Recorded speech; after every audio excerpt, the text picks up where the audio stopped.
According to a 1997 report from the Drug Enforcement Administration, marijuana is the most used illegal drug in the United States. Sure, people still get arrested for that. Eric Gerst works for a hydroponic grow store. He says 90% of his clients are marijuana growers, and Michigan is just one of the many states legalizing it for medical use. Now we're up to, I believe 17 states and the District of Columbia that have either embraced this either through voter initiative predominantly, or in a few states they've had legislatures that have done it. In 2008, the Michigan Medical Marijuana Act, or MMMA, was passed by Michigan state lawmakers. You're allowed to grow up to 12 plants, or you can possess up to 2.5 ounces of dried usable medicine at any time. However, federal law defines it as an illegal substance. Federal law has jurisdictional prejudice over any state or local municipalities, ordinances, or anything like that. In Michigan, operations like this are legal,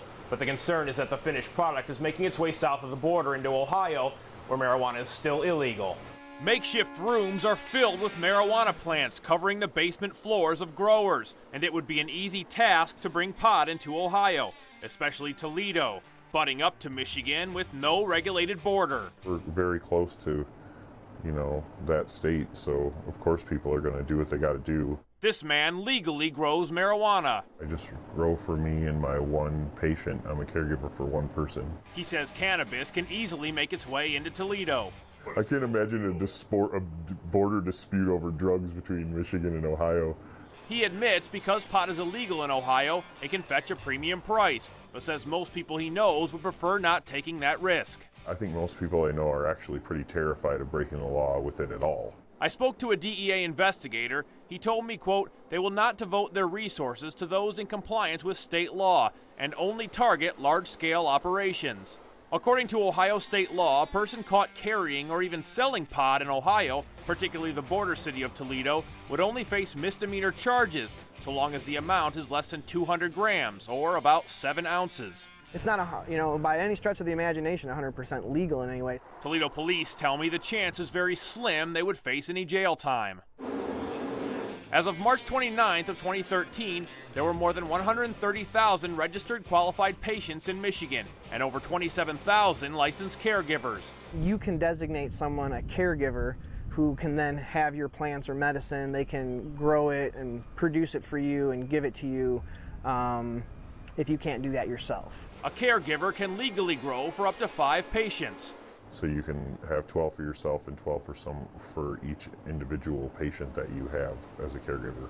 For a maximum of 72 plants. Many people I spoke with think the legalization is inevitable.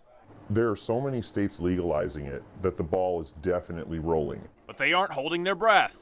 It could be the next presidential election, it could be never. But this grower does expect decisions to be made in the near future, one way or the other. It's just a matter of how hard people are willing to push and who's on what side pushing.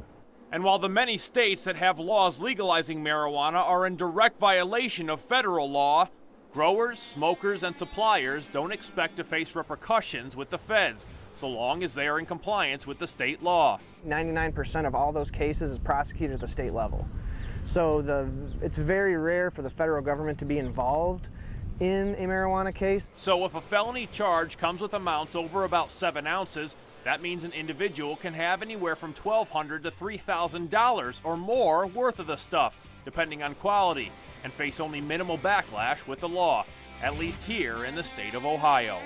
Chris Delcamp, WNWO News.